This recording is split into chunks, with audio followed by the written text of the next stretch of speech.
Mga kababayan nating mga minamahal na senior citizens. Bago kayo mag-scroll o lumipat ng channel, pakiusap ay makinig kayo ng ilang segundo lang dahil ang susunod kong sasabihin ay maaaring magbago ng inyong buhay ngayong buwan na ito. Ngayong Abril 2026, may isang napakahalaga at napaka-urgenteng impormasyon na dapat marinig ng bawat senior citizen sa ating bansa.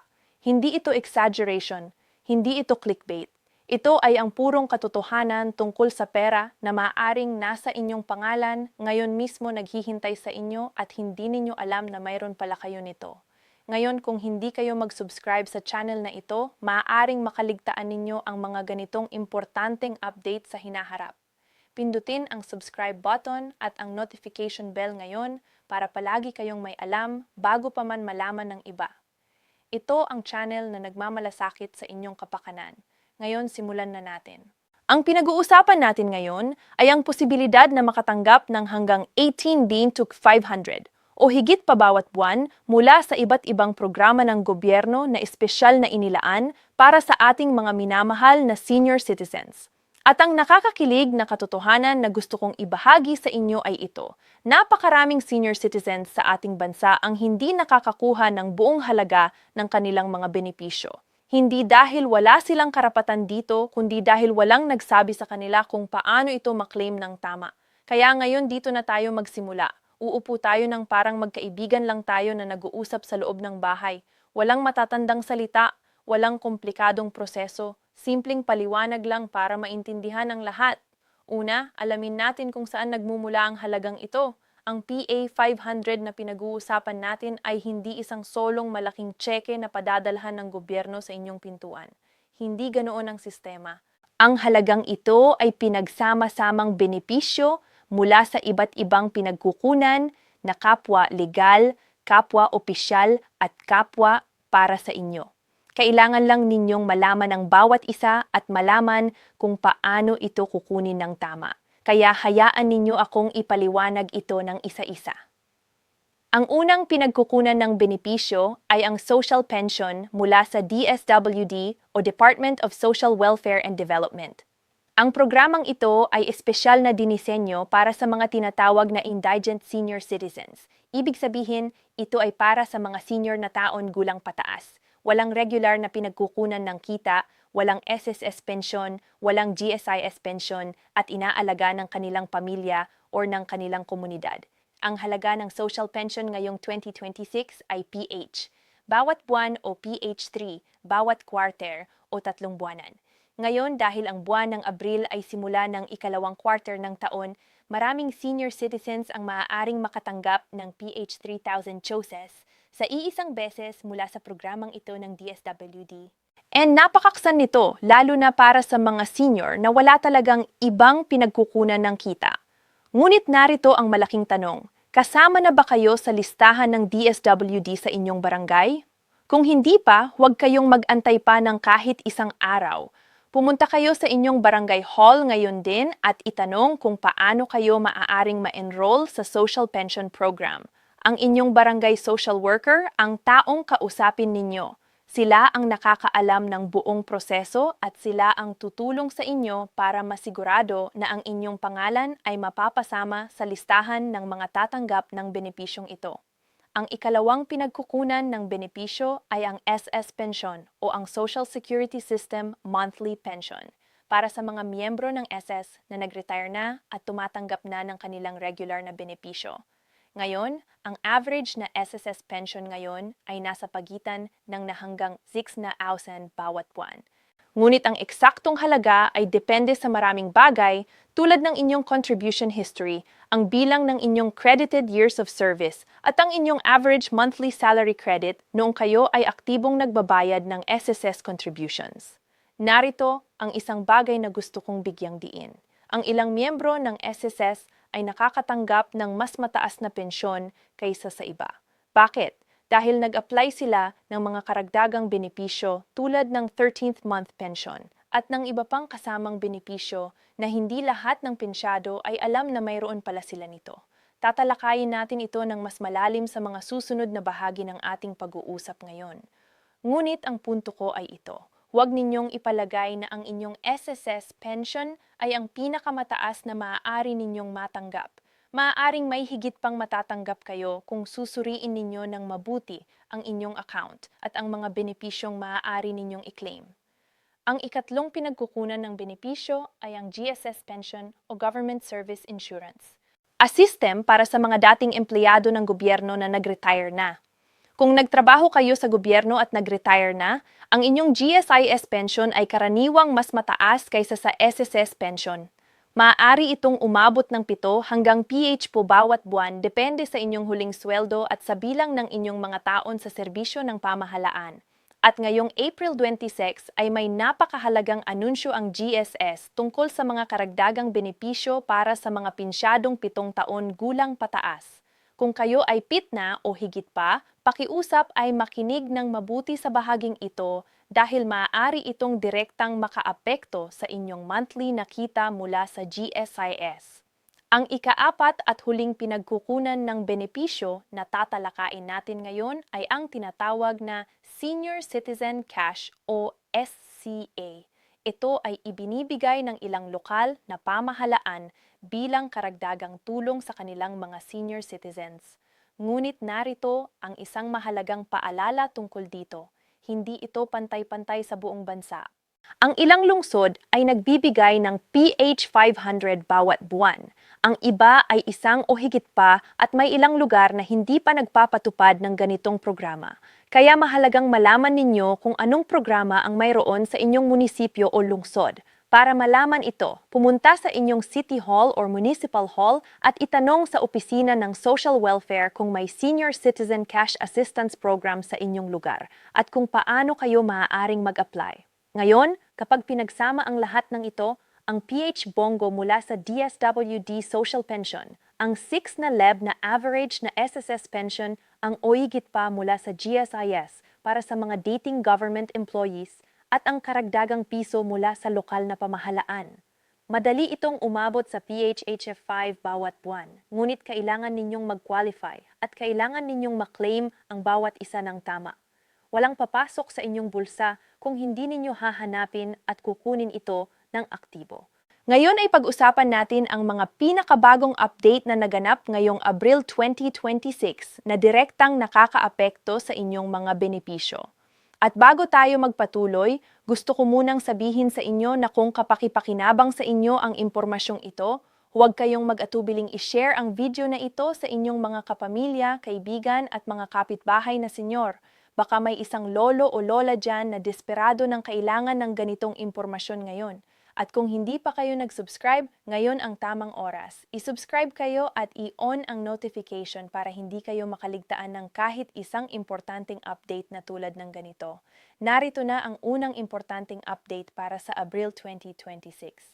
Ang SSS ay nag-anunsyo ng bagong payout schedule para sa buwan ng Abril. Para sa mga SSS pensyonado, ang mga miyembro na ang SSS number ay nagtatapos sa 1 hanggang 5 ay makakatanggap ng kanilang pensyon sa unang linggo ng Abril. Ang mga numero na nagtatapos sa 6 hanggang 0 naman ay sumusunod sa 2 at 3 linggo ng buwan. Kung kayo ay tumatanggap ng inyong SSS pension sa pamamagitan ng Union Bank, Land Bank, or DBP, ang inyong pera ay automatically na dinedeposito sa inyong account batay sa schedule na ito.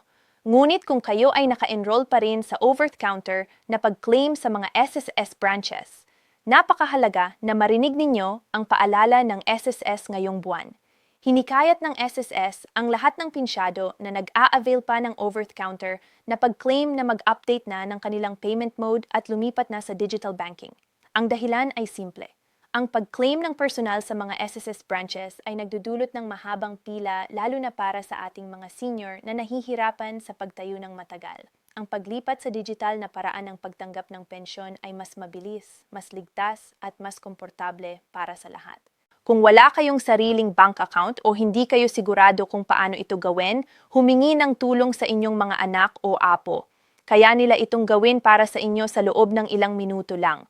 Ang pangalawang importanteng update ngayong Abrilani 26 ay isang napakahalaga na policy clarification na inilabas ng SS tungkol sa mga surviving spouses. Ito ay para sa mga asawa ng yumaong SSS member na kasalukuyang tumatanggap ng survivorship pension. Kung kayo ay nasa kategoryang ito, kailangan ninyong marinig ang susunod ko. Ang survivorship pension na inyong tinatanggap ngayon ay maaaring mabawasan o masuspende o sa mas matinding sitwasyon ay makansela kung kayo ay muling magpakasal pagkatapos na pumanaw ang inyong asawa. Ito ang tinatawag na clawback provision sa loob ng batas na nagpapatakbo sa SSS. Hindi ito isang bagong patakaran. Matagal na itong umiiral, ngunit ang katotohanan ay maraming surviving spouse. Ang hindi pa rin alam ito at nagulat ng matanggap, hanila ang notice mula sa SSS na nagsasabing mababawasan o makakakanakela na ang kanilang pensyon dahil sa kanilang muling pagpapakasal. Kaya kung kayo ay surviving spouse at mayroon kayong mga plano na muling magpakasal, napakahalaga na kumonsulta muna kayo sa SSS bago kayo gumawa ng anumang desisyon. Malaman ninyo ang eksaktong epekto ng inyong desisyon sa inyong survivorship pension. Sa ganitong paraan, hindi kayo magugulat at hindi kayo mahahanap sa isang sitwasyong hindi ninyo inaasahan. Ang pangatlong importanteng update ngayong Abril ay nakatuon sa mga GSIS pensyonado, lalo na sa mga pitaon gulang pataas. Naglunsad ang GSIS ng bagong programa na tinatawag na Enhanced Pension Update para sa mga pinsadong umabot na sa edad na ito. Sa ilalim ng bagong programa na ito, ang mga GSIS pinsadong taon gulang pataas ay maaaring makatanggap ng karagdagang WAM hanggang PH bawat buwan bilang tinatawag na longevity bonus. Ang ideya sa likod nito ay simple. Kinikilala ng GS ang katotohanang mas matagal na pamumuhay, nagdudulot ng mas mataas na gastusin sa kalusugan at sa pangaraw-araw na pangangailangan.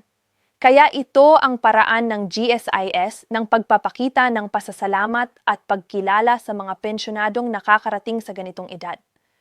Kung kayo ay pitunan na o higit pa at GSI pensyonado, pumunta kayo sa pinakamalapit na GSIS Service Center o bisitahin ang GSIS website para ma-verify kung kayo ay karapat-dapat sa longevity bonus na ito at para malaman ang proseso ng pag-apply. Ang pang-apat na update para sa Abril ay mula sa DSWD tungkol sa social pension. Ipinapaala ng DSWD na ang pag-claim ng social pension para sa ikalawang kwarter ng taong 2026 ay magsisimula ngayong Abril at magtatagal hanggang Huno. Kung kayo ay nakalista na sa social pension program ng DSWD, ngunit hindi pa kayo nakakatanggap ng inyong PHD 3,000 para sa kwarter na ito, huwag kayong mag-antay. Makipag-ugnayan agad sa inyong barangay social worker at alamin kung kailan at saan ang pag-claim sa inyong lugar. Huwag hintayin ang huling bahagi ng kwarter bago kayo kumilos dahil sa mga huling araw ay maaaring marami na ring nag-aabala at maaari itong maging mas mahirap para sa inyo. Ngayon ay pag-usapan natin ang isa sa mga pinakamahalagang bahagi ng ating pag-uusap ngayon. Ito ang parte tungkol sa mga tinatawag na nakatagong benepisyo o ang mga benepisyo na para sa inyo. Ngunit hindi ninyo alam na mayroon kayo nito. Ito ang mga benepisyong hindi madaling makita sa isang simpleng pagbisita sa opisina at hindi lahat ng ahente o empleyado ay kusang loob na magpapaliwanag sa inyo tungkol dito. Kaya dito kayo dapat mag-ingat at dito dapat na maging aktibo ang inyong pagkuha ng impormasyon. Ang una sa mga nakatagong benepisyong ito ay ang SSS 13th Month Pension. May bawat taon sa buwan ng Disyembre, ang mga SSS pensyon ay nakakatanggap ng karagdagang isang buwang halaga ng kanilang pensyon bilang tinatawag na 13th month benefit. Ngunit narito ang importanteng paalala. Hindi ito automatiko para sa lahat. Para matanggap ninyo ang inyong 13th month pension, kailangan na ang inyong SSS records ay updated at tama at ang inyong payment mode ay aktibo at walang anumang problema. Kung napalaktaw ninyo ang nakaraang 13th month pension dahil sa anumang dahilan, huwag kayong sumuko. Makipag-ugnayan sa SSS at humiling ng official adjustment para mabayaran kayo ng tamang halaga. May karapatan kayo dito at may proseso ang SSS para sa ganitong sitwasyon. Ang pangalawa sa mga nakatagong benepisyo ay ang PhilHealth coverage para sa mga senior citizens. Bilang senior citizen, ang inyong PhilHealth ay nagbibigay sa inyo ng mas mataas na coverage para sa mga bayarin sa ospital, para sa mga gamot at para sa mga outpatient consultations. Ngunit ang malungkot na katotohanan ay maraming senior ang hindi lubos na nag-a-avail ng kanilang PhilHealth benefits dahil hindi nila alam kung ano talaga ang covered at kung paano ang tamang proseso ng pag-claim. Ang tip ko sa inyo ay ito. Bago kayo pumunta sa ospital o bago kayong magpabili ng gamot, tawagan muna ang PhilHealth hotline o bisitahin ang inyong pinakamalapit na PhilHealth office para malaman ang inyong eksaktong coverage. Sa ganitong paraan, hindi kayo magugulat sa bill pagkatapos at maaari kayong makatipid ng libu-libong piso sa bawat pagkakataon na kailangan ninyo ang medikal na tulong. Ang pangatlo sa mga nakatagong benepisyo ay hindi isang cash na benepisyo kundi isang karapatan na halos katumbas ng pera. Ito ang tinatawag na Expanded Senior Citizens Act o Republic Act 999.4. Ayon sa batas na ito, lahat ng senior citizens ay may karapatang tumanggap ng 20% diskwento at VAT exemption sa halos lahat ng kanilang mga pagbibili. Kasama dito ang pagkain sa restaurant, gamot sa mga botika, bayad sa transportasyon, tiket sa mga libangan at entertainment at marami pang iba. Ang nakakalungkot ay napakaraming senior ang hindi nila nai-enjoy ang benepito na ito ng buo.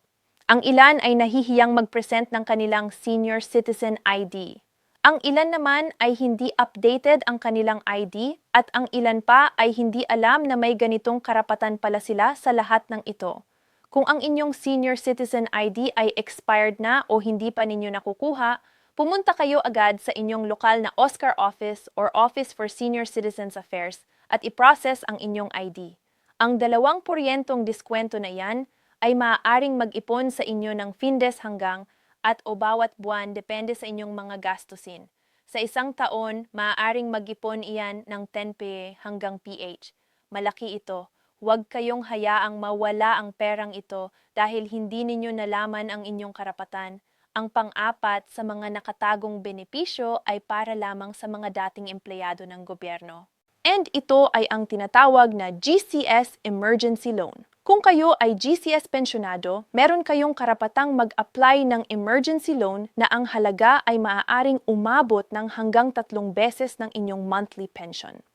Ang interest rate ng GSCS emergency loan ay mas mababa kaysa sa anumang private lender at ang bayad ay automatically ibinabawas sa inyong monthly pension kaya walang abala sa pagbabayad ng hiwalay. Ito ay isang napakaligtas na alternatibo para sa mga senior na nangangailangan ng cash sa biglaang sitwasyon. Napakaraming senior ang nagiging biktima ng mga loan sharks at ng mga mataas na interest na utang dahil hindi nila alam na mayroon pa ang mas mababang interest na loan ang gobyerno para sa kanila. Kaya kung kayo ay GSIS pensyonado at kailangan ng emergency cash, ito ang unang tawagan ninyo.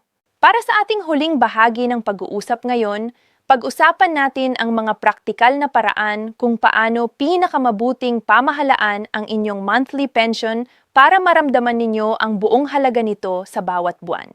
Una, buksan ang isang dedicated na savings account na para lamang sa inyong pensyon. Ang dahilan ay simple.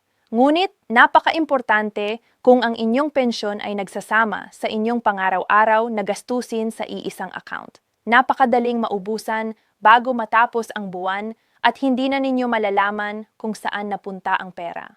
Ngunit, kung mayroon kayong hiwalay na account na espesyal para sa inyong pensyon, mas madali ninyong makikita kung magkano na ang naipon ninyo, kung saan napupunta ang inyong pera at kung gaano kayo kahanda para sa mga mahal na senior citizens.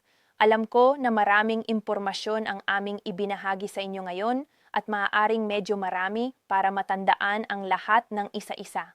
Kaya hayaan ninyo akong bigyan kayo ng isang simpleng action plan na maaari ninyong sundin ngayon pagkatapos ninyong panoorin ang video na ito. Kung kayo ay 6 na taon pataas, walang regular na kita at hindi pa nakalista sa social pension ng DSWD, pumunta sa inyong barangay hall ngayon at mag-enroll. Kung kayo ay SSS pensyonado at hindi kayo sigurado kung nakukuha ninyo ang lahat ng benepisyong nararapat sa inyo, tawagan ang SSS hotline o bisitahin ang inyong pinakamalapit na SSS branch at humingi ng complete na statement ng inyong account at ng lahat ng benepisyong available para sa inyo. Kung kayo ay GSIS pensyonado, atit na taon gulang, pumunta sa GSIS Service Center at i-verify kung karapat-dapat kayo sa longevity bonus.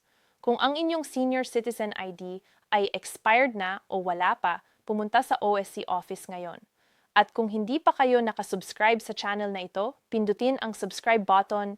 Ngayon, dahil ang mga impormasyon tulad ng aming ibinabahagi ngayon ay regular naming inilalabas para sa inyong kapakanan at para sa kapakanan ng lahat ng ating mga senior citizens. Huwag kayong makaligtaan ng kahit isang importanteng update pa. Pindutin ang notification bell para palagi kayong alam bago pa man malaman ng iba. Mga kababayan, ang bawat pisong benepisyo na nararapat sa inyong matanggap ay hindi regalong mula sa gobyerno. Iyon ay bunga ng inyong mga dekada ng pagtatrabaho. Iyon ay bunga ng inyong mga kontribusyon sa lipunan. Iyon ay bunga ng inyong paglilingkod sa inyong pamilya at sa inyong bansa sa loob ng mahabang panahon. Kaya kunin ninyo ito. Huwag kayong mahiya. Huwag kayong matakot. Huwag kayong mahiyang humingi ng tulong. Ito ay inyong karapatan at karapat-dapat kayo sa bawat piso nito. Ibahagi ninyo ang video na ito sa lahat ng senior na kilala ninyo. Baka may isang lolo o lola na desperado na kailangan ng tulong ngayon at ang impormasyon sa video na ito ay maaaring maging sagot sa kanilang panalangin. Ilagay ninyo ang inyong mga katanungan sa comment section at sisiguruhin naming sasagutin ang bawat isa sa inyo at huwag kalimutang mag-subscribe at i-on ang notification bell. Kayo ang dahilan kung bakit ginagawa namin ang mga ganitong video at palagi kaming nandito para sa inyo. Mahal namin kayo at ingatan ninyo ang inyong sarili. MM